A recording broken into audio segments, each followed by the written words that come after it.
ನಮಸ್ಕಾರ ಸ್ನೇಹಿತರೆ, ನೇತ್ರಾಸ್ creative hub ಚಾನೆಲ್ಗೆ ಎಲ್ಲರಿಗೂ ಸ್ವಾಗತ. ಇಂದು ನಮ್ಮ ಮನೆಯ ವಿಶೇಷ ಉತ್ತರ ಕರ್ನಾಟಕದ ಹಳ್ಳಿಯ ಸ್ಟೈಲ್ ಹುಳಿಬುತ್ತಿ ಅನ್ನ. ಪರಂಪರೆಯ ರುಚಿ, ಅಮ್ಮನ ಕೈ ಸ್ಪರ್ಶ ಒಂದ್ಸಲ ತಿಂದ್ರೆ ಮರೆಯೋಕಾಗಲ್ಲ. ನೀವು ಕೂಡ ಮಾಡಿ ನೋಡಿ. ಮನೆ ತುಂಬಾ ಹಸಿವು ಹೆಚ್ಚಿಸುವ ಈ ಊಟ ನಿಮ್ಮ ಹೃದಯ ಗೆಲ್ಲೋದು ಖಚಿತ. ಬನ್ನಿ ಹಾಗಿದ್ರೆ ನೋಡೋಣ. ಮೊದಲಿಗೆ ನಾನು ನಿಂಬೆಹಣ್ಣು ಗಾತ್ರದಷ್ಟು ಹುಣಸೆ ಹಣ್ಣನ್ನ ತೆಗೆದುಕೊಂಡು ಒಂದು ಬೌಲಲ್ಲಿ ನೆನೆಯೋಕಿಟ್ಟಿದ್ದೆ. ಅದನ್ನ ಒಂದು ದೊಡ್ಡ ಪಾತ್ರೆಯಲ್ಲಿ ತೆಗೆದುಕೊಳ್ತಾ ಇದ್ದೀನಿ. ರಸವನ್ನ ತೆಗೆದುಕೊಂಡು ಅದಕ್ಕೆ ರುಚಿಗೆ ತಕ್ಕಷ್ಟು ಉಪ್ಪನ್ನ ಹಾಕ್ತಾ ಇದ್ದೀನಿ. ಹಾಗೆಯೇ ಬೆಲ್ಲವನ್ನ ಸೇರಿಸ್ಕೊಳ್ತಾ ಇದ್ದೀನಿ. ಇನ್ನೂ ಕೂಡ ನನ್ನ ಚಾನೆಲ್ನ ಯಾರು ಸಬ್ಸ್ಕ್ರೈಬ್ ಮಾಡದೆ ನೋಡ್ತಾ ಇದ್ದೀರಾ, ಪ್ಲೀಸ್ ಸಬ್ಸ್ಕ್ರೈಬ್ ಮಾಡಿ. ನೋಡಿ, ಇವಾಗ ನಾನು ಹುಣಸೆ ಹಣ್ಣಿನ ರಸವನ್ನ ಕುದಿಯೋದಕ್ಕೆ ಇಟ್ಟಿದ್ದೀನಿ. ಒಂದು 15ರಿಂದ 20 ನಿಮಿಷ ಆಗೋವರೆಗೂ ಕುದಿಯೋದಕ್ಕೆ ಬಿಡಿ. ನೀವು ಬೇಗನೆ ಸ್ವಲ್ಪನೇ ಕುದ್ದ ತಕ್ಷಣ ಆಫ್ ಮಾಡಿದ್ರೆ ಅದು ಟೇಸ್ಟ್ ಚೇಂಜ್ ಕೊಡುತ್ತೆ.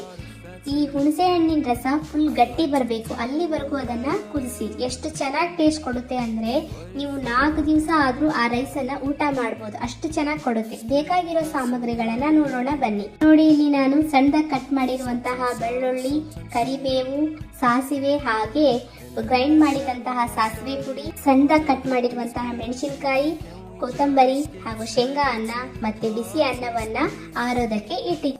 ಈ ವಿಡಿಯೋ ನಿಮಗೆ ಇಷ್ಟ ಆದರೆ ಲೈಕ್ ಮಾಡಿ, ಶೇರ್ ಮಾಡಿ ಮತ್ತು ಸಬ್ಸ್ಕ್ರೈಬ್ ಮಾಡೋದನ್ನ ಮಾತ್ರ ಮರಿಬೇಡಿ. ಮೊದಲಿಗೆ ನಾನು ಒಂದು ಬಾಣಲೆಯಲ್ಲಿ ಎಣ್ಣೆಯನ್ನು ಹಾಕಿ ಎಣ್ಣೆ ಸ್ವಲ್ಪ ಬಿಸಿ ಆದ್ಮೇಲೆ ಶೇಂಗಾವನ್ನ ಹಾಕ್ತಾ ಇದ್ದೀನಿ. ಶೇಂಗಾವನ್ನ ಫ್ರೈ ಮಾಡ್ಕೊಳ್ತಾ ಇದ್ದೀನಿ. ಶೇಂಗಾ ಫ್ರೈ ಆದ ನಂತರ ಸ್ವಲ್ಪವೇ 1 ಟೇಬಲ್ ಸ್ಪೂನ್ ಅಷ್ಟು ಸಾಸಿವೆಯನ್ನ ಹಾಕ್ತಾ ಇದ್ದೀನಿ. ಹಾಗೆ ಸಣ್ಣದಾಗಿ ಕಟ್ ಮಾಡಿರುವಂತಹ ಬೆಳ್ಳುಳ್ಳಿ ಹಾಕಿ ಚೆನ್ನಾಗಿ ಫ್ರೈ ಮಾಡ್ಕೋಬೇಕು. ಬೆಳ್ಳುಳ್ಳಿ ಚೆನ್ನಾಗಿ ಫ್ರೈ ಆದ ನಂತರ ಸ್ವಲ್ಪವೇ ಕಟ್ ಮಾಡಿರುವಂತಹ ಮೆಣಸಿನಕಾಯಿಯನ್ನ ಹಾಕ್ತಾ ಇದ್ದೀನಿ. ಹಾಗೆ ಅದನ್ನು ಕೂಡ ಚೆನ್ನಾಗಿ ಫ್ರೈ ಮಾಡ್ಕೊಳ್ತಾ ಇದ್ದೀನಿ. ಹಾಗೆ ಚೆನ್ನಾಗಿ ಫ್ರೈ ಮಾಡ್ಕೋಬೇಕು. ಚೆನ್ನಾಗಿ ಫ್ರೈ ಆದ ನಂತರ ಒಂದು 8ರಿಂದ 10 ಎಸಳು ಕರಿಬೇವನ್ನ ಹಾಕಿ ಕರಿಬೇವನ್ನ ಚೆನ್ನಾಗಿ ಫ್ರೈ ಮಾಡ್ಕೊಳ್ಳಿ. 1 ಟೇಬಲ್ ಸ್ಪೂನ್ ಅರಿಶಿನವನ್ನ ಹಾಕಿ ಒಂದು ದೊಡ್ಡ ಪಾತ್ರೆಯನ್ನು ತೆಗೆದುಕೊಂಡು ಬಿಸಿ ಅನ್ನವನ್ನ ನಾನು ತಣ್ಣಗಾಗೋದಕ್ಕೆ ಬಿಟ್ಟಿದ್ದೆ. ಅದಕ್ಕೆ ನಾನು ಮೊದಲೇ ರೆಡಿ ಮಾಡಿರುವಂತಹ ಹುಣಸೆ ಹಣ್ಣಿನ ರಸವನ್ನ ಸೇರಿಸ್ಕೊಂಡು ಚೆನ್ನಾಗಿ ಮಿಕ್ಸ್ ಮಾಡ್ಕೊಳ್ತಾ ಇದ್ದೀನಿ.